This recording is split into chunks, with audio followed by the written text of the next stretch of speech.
새번역 사도신경으로 신앙 고백하겠습니다. 저는 전능하신 아버지 하나님 천지의 창조주를 믿습니다. 저는 그분의 유일하신 아들 우리 주 예수 그리스도를 믿습니다. 그분은 성령으로 잉태되어 동정녀 마리아에게서 나시고 본디오 빌라도에게 고난을 받아 십자가에 못 박혀 죽으시고 장사된 지 사흘 만에 죽은 자 가운데서 다시 살아나셨으며 하늘에 오르시어 전능하신 아버지 하나님 우편에 앉아 계시다가 거기로부터 살아있는 자와 죽은 자를 심판하러 오십니다. 저는 성령을 믿으며 거룩한 공교회와 성도의 교제와 죄를 용서받는 것과 몸의 부활과 영생을 믿습니다. 아멘. 거룩하신 아버지 하나님 감사합니다. 간밤에도 편히 쉬게 해주시고 새벽에 기도하는 자리에 불러주시니 감사합니다. 이 시간 저희들 마음 중심으로 주님을 경외하게 하여 주시옵소서. 예수님 이름으로 기도드리옵나이다. 아멘. 찬송가 283장입니다.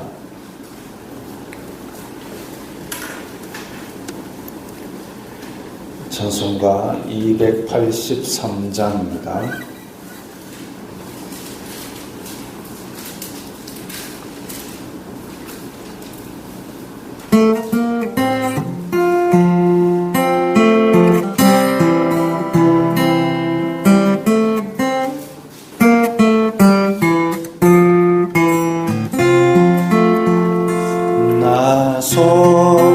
속죄함을 받은 후 한없는 기쁨을 다 헤아릴 수 없어서 늘 찬송합니다. 나 속죄받은 후 나 속죄받은 후 주를 찬미하겠네. 나 속죄받은 후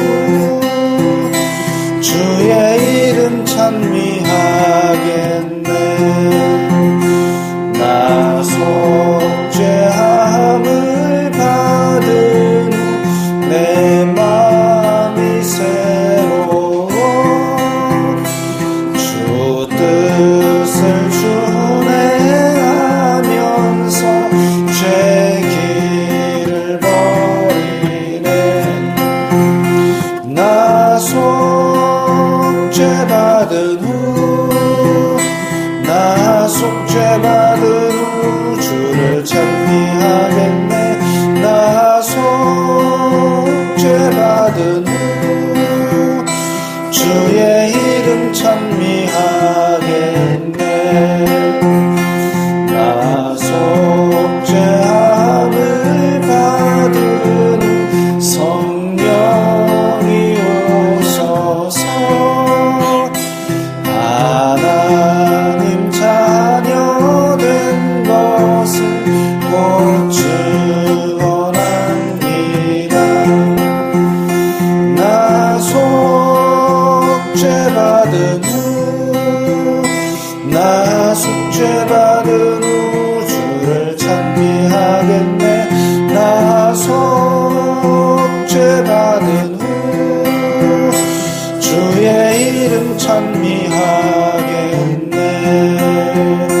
나 속죄함을 받은 후 오혈의 공로로 내 주의 은혜 입으니 늘 평안합니다. 나 속죄받은 후 나 속죄받은 후 주를 찬미하겠네. 나 속죄받은 후 주의 이름 찬미하겠네.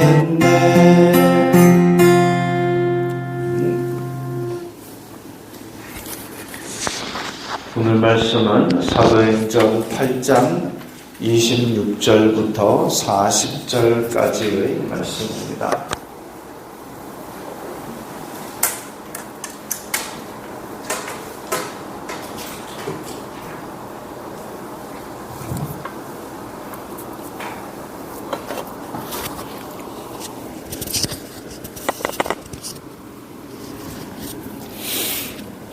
사도행전 8장 26절부터 40절까지의 말씀 함께 읽겠습니다.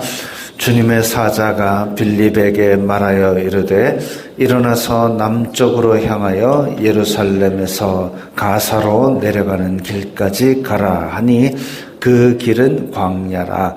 일어나 가서 보니 에디오피아 사람 곧 에디오피아 여왕 간다게의 모든 국고를 맡은 관리인 네시가 예배하러 예루살렘에 왔다가 돌아가는데 수레를 타고 선지자 이사야의 글을 읽더라. 성령이 빌립더러 이르시되 이 수레로 가까이 나아가라 하시거늘 빌립이 달려가서 선지자 이사야의 글을 읽는 것을 듣고 말하되 읽는 것을 깨닫느냐? 대답하되 지도해 주는 사람이 없으니 어찌 깨달을 수 있느냐 하고 빌립을 청하여 수레에 올라 같이 앉으라 하니라. 읽는 성경 구절은 이것이니 일렀으되 그가 도살자에게로 가는 양과 같이 끌려갔고 털 깎는 자 앞에 있는 어린 양이 조용함과 같이 그의 입을 열지 아니하였도다. 그가 굴욕을 당했을 때 공정한 재판도 받지 못하였으니 누가 그의 세대를 말하리요. 그의 생명이 땅에서 빼앗김이로다 하였거늘 그 네시가 빌립에게 말하되 청컨대 내가 묻노니 선지자가 이 말한 것이 누구를 가리킴이냐? 자기를 가리킴이냐? 타인을 가리킴이냐? 빌립이 입을 열어 이 글에서 시작하여 예수님을 가르쳐 복음을 전하니 길 가다가 물 있는 곳에 이르러 그 네시가 말하되 보라 물이 있으니 내가 세례를 받음에 무슨 거리낌이 있느냐. 이에 명하여 수레를 멈추고 빌립과 네시가 둘 다 물에 내려가 빌립이 세례를 베풀고 둘이 물에서 올라올새 주님의 영이 빌립을 이끌어 간지라. 네시는 기쁘게 길을 가므로 그를 다시 보지 못하니라. 빌립은 아소도에 나타나 여러 성을 지나다니며 복음을 전하고 가이사랴에 이르니라. 아멘. 이 빌립은 이제 초대교회의 집사로서 또 이렇게 전도자로서 활동한 내용이 나옵니다. 주님의 사자가 빌립에게 말하여 이르되 일어나 남쪽으로 향하여 예루살렘에서 가사로 내려가는 길까지 가라. 예루살렘에서 가사로 내려가는 길, 이 옛 블레셋의 지역입니다. 근데 거기 가는 길은 광야인데 거기에서 보니 에디오피아 사람이 가고 있다는 거죠. 예배하러 예루살렘에 왔다가 돌아간다. 예배하러 예루살렘에 왔다는 것은 이 사람도 하나님을 믿는 사람이라는 겁니다. 어떤 경로로 그렇게 됐는지는 알 수 없지만 하나님을 믿는 사람. 그래서 이런 사람들을 이제 원래 유대인들이 전 세계로 흩어져 있는 사람들을 디아스포라라 그러죠. 그 다음에 이렇게 이방인인데 하나님을 믿는 사람들을 경건한 사람들이라고 불렀습니다. 하나님을 경외하는 자들, 경건한 사람들. 그래서 이 사람들은 또 디아스포라와 구별되게 하시딤이라고 그렇게 불렀습니다. 그래서 이 사람들은 정기적으로 1년에 3번 절기를 지키러 예루살렘에 올라와서 예배를 드렸지만 이 사람들이 이제 만약에 하나님을 믿고 그리고 이제 성전 안으로 들어갈 수 있는 그런 자격을 얻기 위해서는 할례를 받아야 되는데 아마도 이런 이방인들은 또 할례를 받는 것까지는 나오지 않았던 것으로 보입니다. 그래서 이제 회당 같은 데서는 이제 벽 쪽에 앉는 사람들이 되는 것이죠. 자, 이런 사람인데 이방인인데 하나님을 믿는 사람, 그런데 이 사람이 말씀을 사모하여서 수레를 타고 가는 길인데도 이사야의 글을 읽고 있습니다.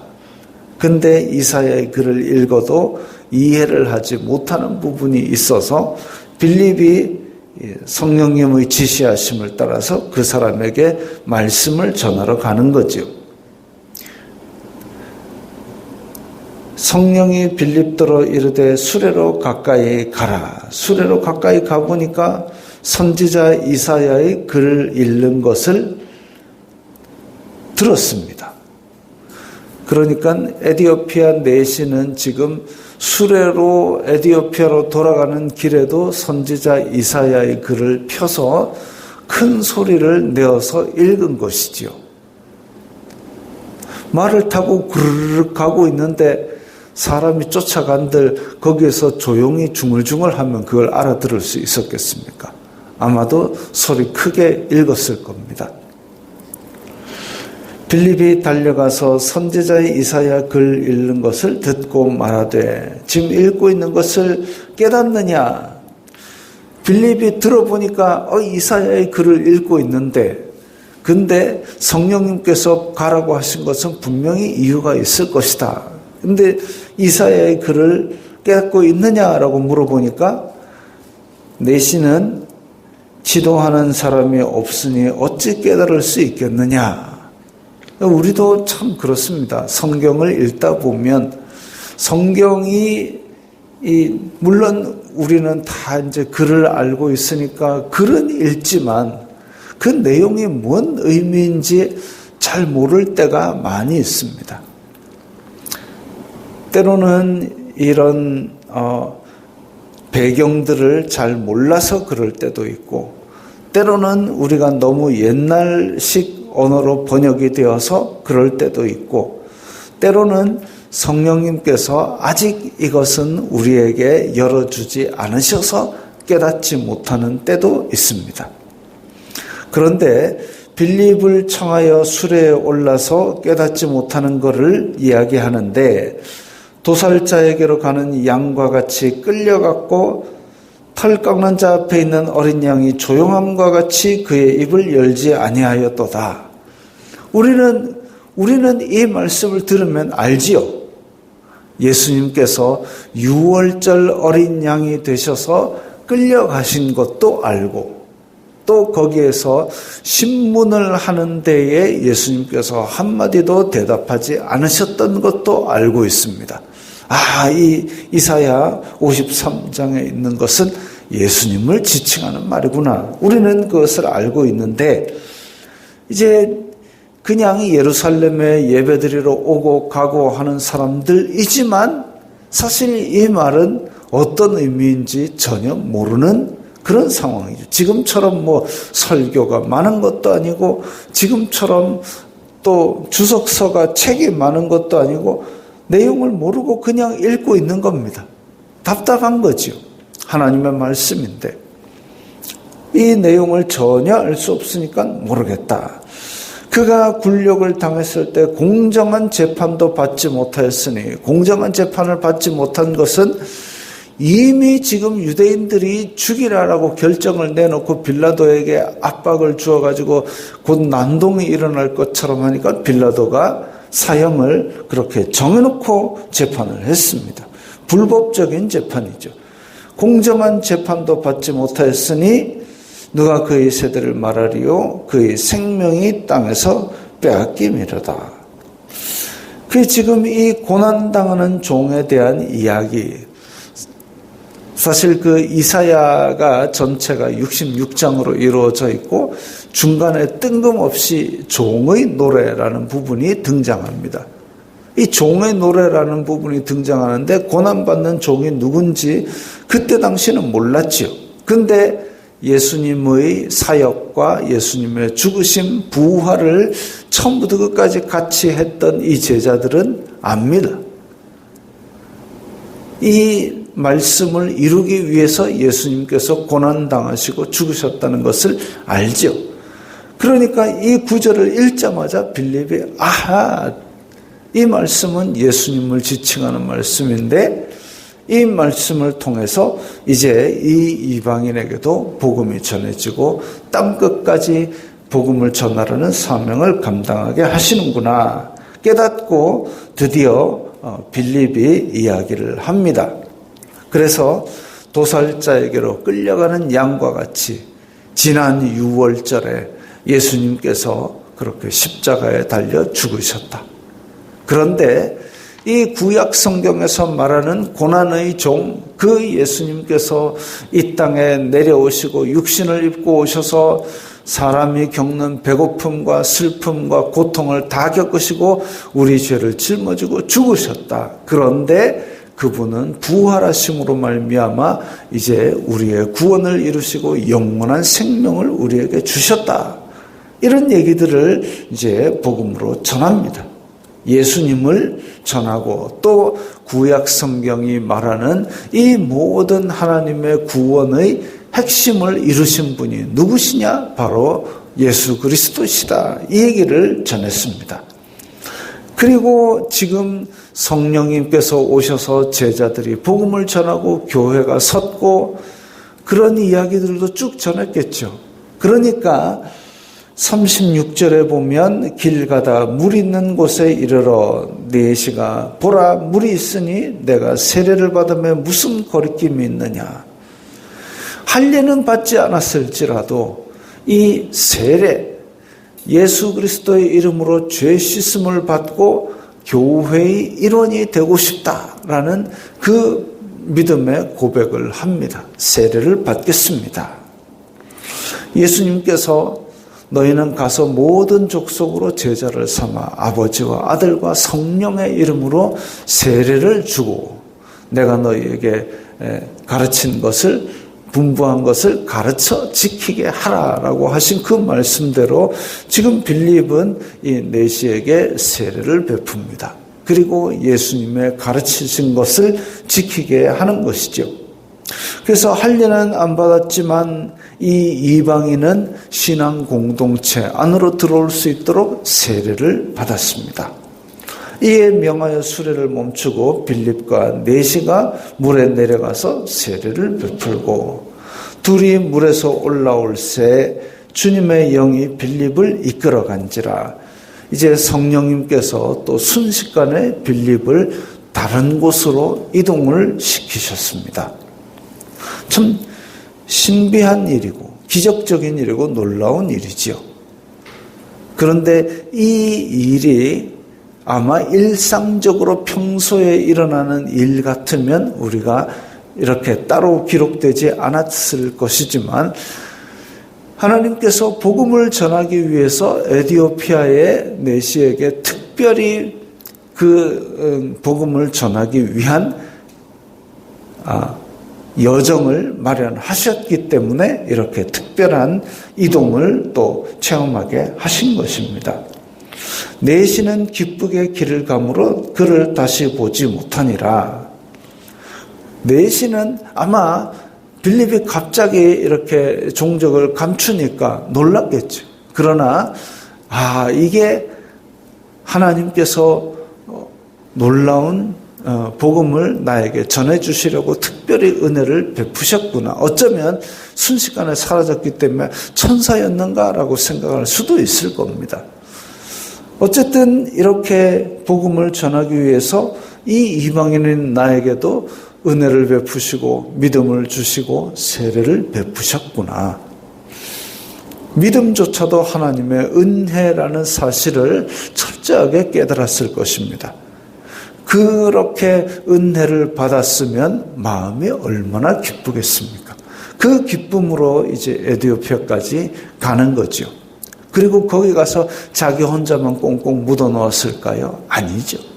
하나님께서 이런 은혜를 베푸셨다. 인간의 죄를 용서하시고 하나님과의 관계를 회복하시기 위해서 이 예언을 주신 대로 구세주를 보내셨으니 그분이 곧 예수님이시다. 그 복음을 전했을 겁니다.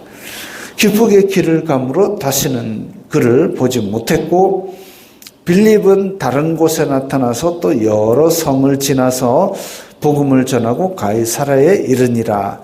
이것을 볼 때에 빌립이 이제 해변 도로를 따라서 여러 성을 지나면서 복음을 이제 전하면서 가이사랴까지 올라갔다는 것을 알 수 있습니다.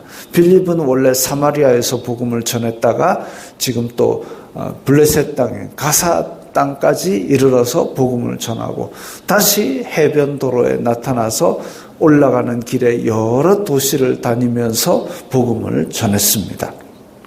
이렇게 복음이 성령님의 놀라운 능력으로 말미암아 곳곳으로 전해지고 점점 더 확산하고 온 유대와 사마리아와 이제 에티오피아 쪽으로 땅끝까지 이르러 복음이 전해지는 모양새를 보여줍니다.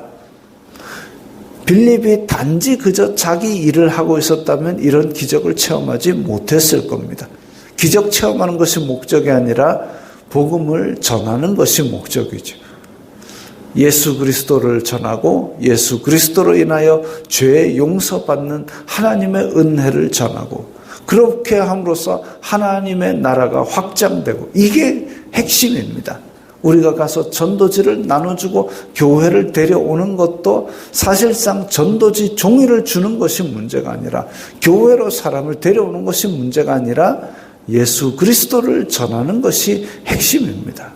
그렇게 해서 죄 용서받는 하나님의 은혜를 전하고 그에게도 마음속에 하나님의 나라가 이루어지고 하나님의 나라가 확장되어 가는 것, 그것이 핵심이죠.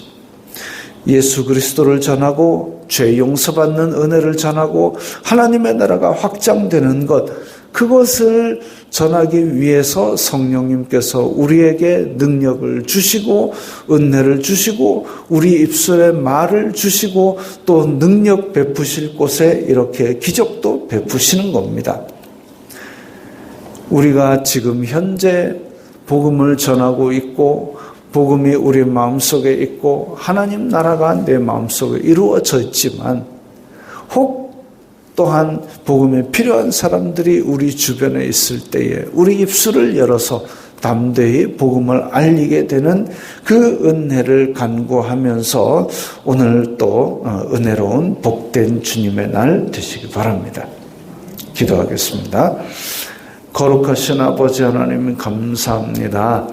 예수님께서 저희들에게 땅끝까지 이르러 복음을 전하라는 사명을 주셨사오니 저희들이 때를 얻든지 못 얻든지 저희 입을 열어서 예수 그리스도의 생명의 복음을 전하는 일에 온 마음을 쓰게 하여 주시옵소서.